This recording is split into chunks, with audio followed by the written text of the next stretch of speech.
You got a 5-time NBA world champion, bona fide Hall of Famer, and maybe the most aggressive and skilled rebounder in the history of the game. Certainly the biggest personality, the most colorful, what a pop culture icon he was. And man, he's still the life of the party. There's lots of rumor and innuendo around his appearances. And man, what's crazy is it feels like there's just like a little hurricane or tornado of chaos that follows some of these larger than life figures.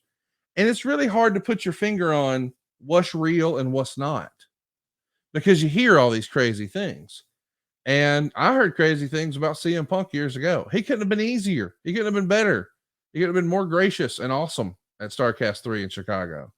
And man, everybody and their brother was worried. Oh, are you sure about Dennis?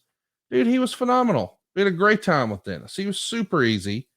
And you got to spend time with him. And as I understand it, man, he was pretty emotional to be back in the United Center, right? Yeah. So let's kind of start that.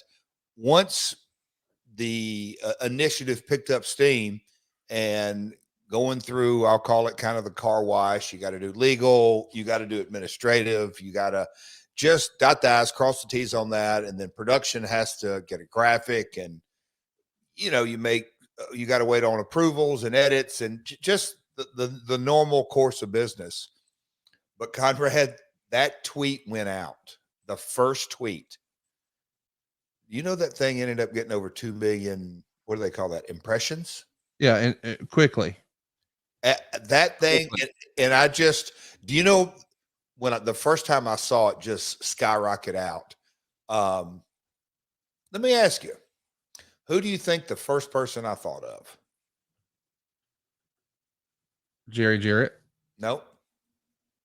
I don't know. For whatever reason, I thought, Brother Bischoff, that NWO, you know, because it's in the wrestling space, but also Dennis's basketball and United. I mean, the stars aligned with it as well. And AEW's, you know, social accounts are massive. But I mean, that thing took off like crazy. WGN, all the local stuff picked it up. The national stuff, I got sent by PR folks. Several UK outlets, and that tweet was put out in the kind of early afternoons. It was late evening in the UK, and there were already several articles, you know, picked up. And so right out of the gate, and look, just like the Texas Chainsaw Massacre, some people absolutely despise the fact, I can't believe they're doing this, and I mean all the negative. Wait, what does that mean? I can't believe they're doing what? Having Rodman involved, but you're right. Let me clarify. No pronouns, pal, and be more descriptors. There was a sentiment, and maybe it was sent to me, and maybe it's a real isolated Conrad, but some folks didn't think Rodman needed to be a part of AEW. He's not a part of AEW. You I guys know. in his building.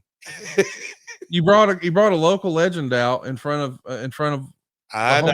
I'm going back to kind of the wrestling universe and all that, but they kind of lit it up on a couple of things, and I'm thinking, folks, we're really not a true sport. Newsflash. That's just silly to me. Like we just celebrated Jerry Lawler last Monday night on Raw, coming out with a gray beard of all things. I shocking. Could you believe that? Right? Just the gray.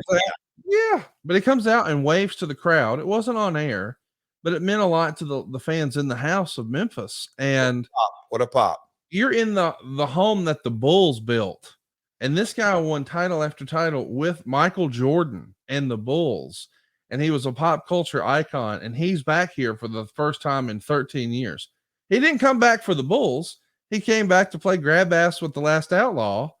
That's pretty cool, man. Like, and you're right. At this point, it had over 2.8 million impressions as we're talking, just on that single tweet, not counting all the other ancillary stuff.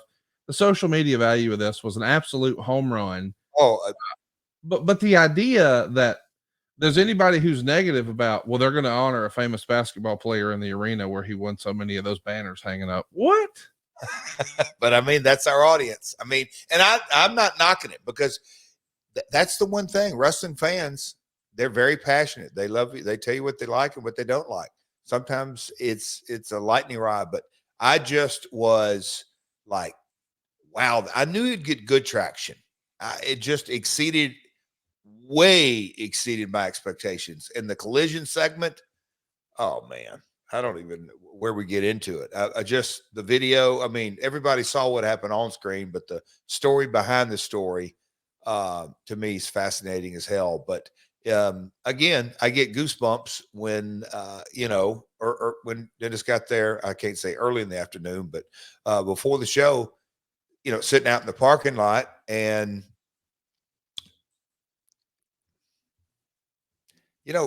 again, I'm maybe showing my side of fandom or sports junkie, or just thinking about it.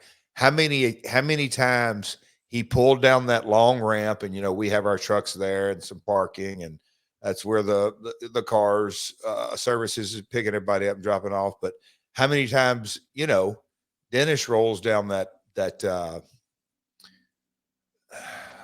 up to that building, and they lift the gate for him, and that's they were. I mean, that's it. You talk about so much history. Yes. That I got to be a little birdie, a little fly on the wall, but right there talking to Dennis and him just kind of looking around, and 13 years since he had been in the United Center. I mean, I can tell you this, he loves the city of Chicago. He loves the Chicago fan base. He absolutely adores the United Center. And I get it, man. It's just a special, special place. But on the business side, Conrad, that old adage, making news, it certainly put a spotlight in a good way on the product. You're darn right it did. Let's go ahead and play the video that we got from the Bulls. The Bulls posted this on social media. It was a little backstage glimpse of Dennis Rodman being back in the United Center for the first time in over 13 years, talking to the Last Outlaw. And you can see, so listen, if you're one of those naysayers, I don't like Dennis Rodman. He shouldn't be involved in AEW. Let's just play this and see how you feel. Hold on. Should I give the setup? Mm-hmm. So there was United Center reps there, marketing and promotions, and there were Chicago Bulls reps there. And of course they gave Dennis, I think, 3 jerseys. They were super excited to have Dennis back in the house. And I kind of witnessed firsthand, Dennis, when are we going to get you back here in the season? And, there was several of us standing around, and I'm going to go ahead and say it, Conrad. You edit this out later if you want to, but the discussion started coming up about, hey, man, when are we going to start talking about Dennis's jersey being retired? Hey, now. You talk about me getting goosebumps. I'm like, okay, I am right in the right. I got front row seat for these discussions going on. So that's obviously there weren't anybody there other than Dennis, but nobody from the other side that could make that decision. But they were talking games. It was just such a feel good moment. And they said, hey, Jeff, can we get some words from Dennis? And Dennis goes, let's go. And I'm like, I ain't got no part of this. And so anyway, but he wanted me to come on down there, and we walked in the press room, and they took some photos and that kind of stuff. And then they just started asking questions, and I've been there. At first, nothing was coming out of Dennis's mouth.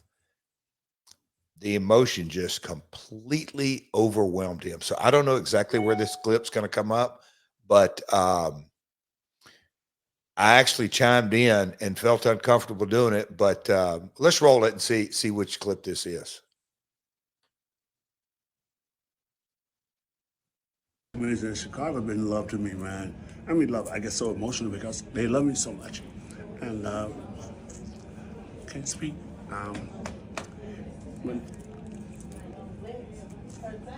It's been 13 years. 13 years since 13 years I've been here, and guess what? It is so much love here. Yeah. And I respect these people so much. And thank God they love someone that worked their ass off. That's right. And I hope the city of Chicago will love me as much as I love them. How about that? Buddy, you kidding me? How can you not like Dennis Rodman? Hey, no kidding. You know what I mean? Like, I know you've got opinions and you say, oh, I wish he didn't do this and maybe he shouldn't do that. That's his choice. Creative is subjective. Have we learned nothing from The Last Outlaw? But boy, that's a man right there who just is overwhelmed by the love and appreciation he got from Chicago and can't wait to reciprocate it. And the idea that he got to be in front of those fans in any manner, in any capacity, whether it was, you know, introducing a Bulls game or playing grab ass with The Last Outlaw, that was cool, man. And it had to be, you know, back when I told you on air, hey, I'm not going to tell you what we got, but I got not one, but two big surprises up my sleeve I think you're going to like. You seemingly were sort of more excited about Kawada than you were Rodman, but me knowing you were a basketball junkie, I thought this would be the one. Little did we know at the time. No. That would mean that somebody was going to be getting crushed with a guitar, but still, that was a fun moment, man. I'm glad you got to share that and that be a part of your run. Oh, unbelievable. Again, the basketball junkie in me absolutely loves it. But, you know, and there's documentaries and stuff like that. At the end of the day, you know, we all have our flaws. Some are more public than private. You know, at the end of the day, Dennis is a kid from Oak Cliff, which is right by the Sportatorium or not far, right there in Dallas. His upbringing wasn't easy, man. It just wasn't easy. And he wasn't a McDonald's All-American that, you know, he had a growth spurt late in his teens. And yeah, he just wasn't the McDonald's All-American. He just didn't have the storied career that he dominated in high school.